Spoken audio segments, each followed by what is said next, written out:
Today I'm going to show you the benefits of the quick move feature for my Filament Stash.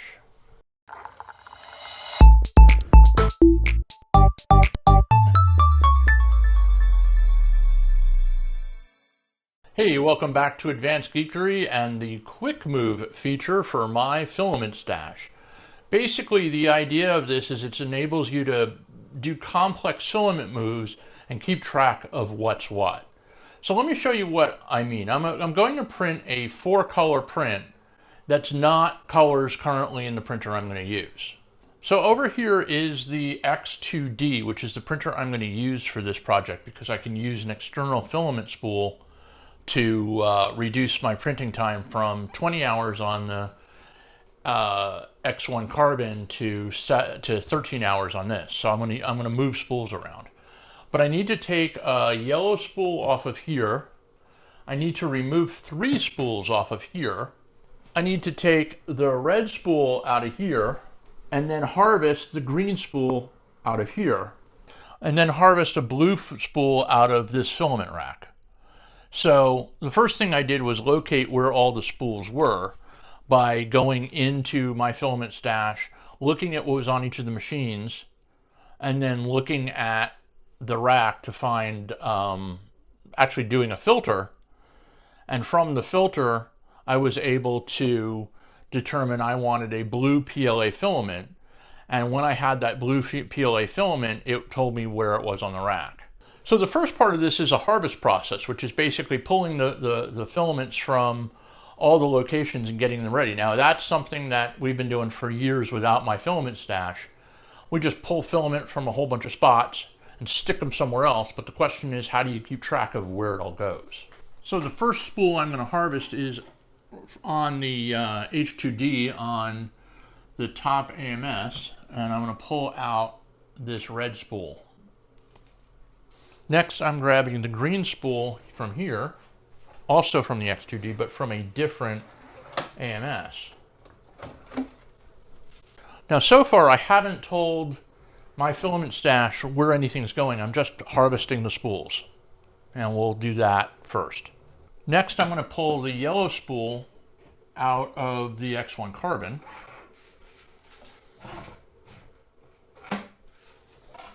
And that gives me so far the red, the yellow, and the green. Hello. Now my Filament Stash has shown me that on the rack, right here at A3, you notice that I have these labeled.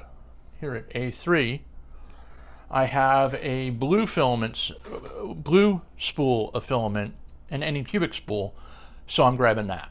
This gives me the 4 filaments I need for the project, but it doesn't yet solve the next bit of issue, which is pulling the filaments out of the machine that I intend to use them in.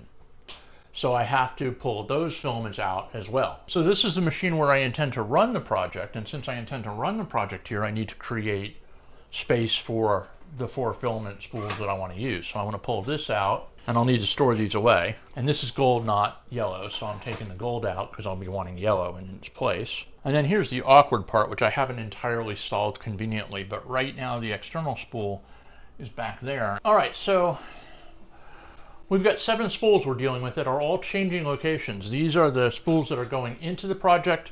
These are the spools that are coming out of the machine. And I don't want to lose track of them. So this is where Quick Move begins to be useful. So I'm going to start by taking these spools and putting them away on the rack. And I'll show you how that works. Okay, so here's where the Quick Move feature becomes really useful. I have some empty rack space over here, and I want to move the 3 spools I've taken out of service to the rack. And all I have to do is tap the Quick Move button, grab my first spool, whoops, tap the phone to the NFC connector, like that, and then tap the phone to the location, and it's been moved. I don't have to enter anything about the spool, any branding, anything else. Let's do the second one. Done. Let's do the third one.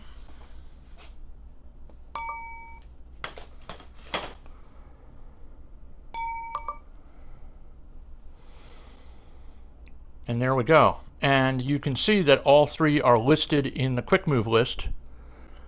And I can look at them and they've been archived in their new location. So the spools that I've taken out of service very quickly were moved into their right place. Okay, so the bamboo slicer told me it wants blue, green, and yellow up in the upper AMS. So I'm going to take my blue and tap it. Whoops. I'm going to hit quick move first. I'm going to tap it and then tap the NFC sticker right here on the AMS. So I'm going to do the same thing with green.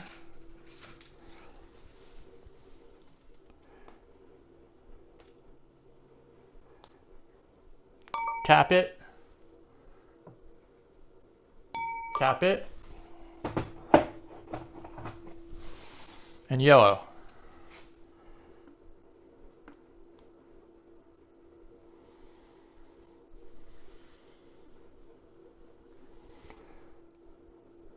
Tap it. Tap it. And those three are in place. Finally, I'm going to move the red spool. So I'm going to tap it.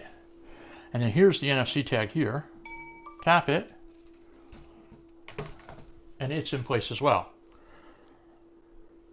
And as you can see, all four spools are listed in the move. If I hit done, if I go look at machines, let's take a look at the X2D AMS. We now have the blue, green, and yellow. And if we look at the X2D external, we now have red. And if we were to go look at storage location, I think it was A1, we now have the filaments we moved back, and you can see those as well. Pretty slick, huh? Well, that's the quick move feature of my Filament Stash, and that's really what I designed the program for initially, was the ability to quickly move filament around in the Fab Lab and keep track of it without having to do any data entry or try to remember what went where or anything else. So my process for that batch was to harvest all the spools first, then place them and scan them. And it's really simple. I mean, this took a little while because I was showing you step by step how to do it, but it really was a pretty instantaneous process to put together. And I've been using it for quite a few months now with a fairly nice period of success. It's been a real nice thing to have a really good idea of what spool is on what printer or on what rack and what I have available. And remember, you can look this stuff up on your Mac, on your watch, on your iPad or your iPhone, but the NFC capabilities are only available on the iPhone because the iPhone is the only one that has the NFC capabilities. So that's Quick Move for my Filament Stash. And my name is David Gewirtz. Go out there and track something awesome.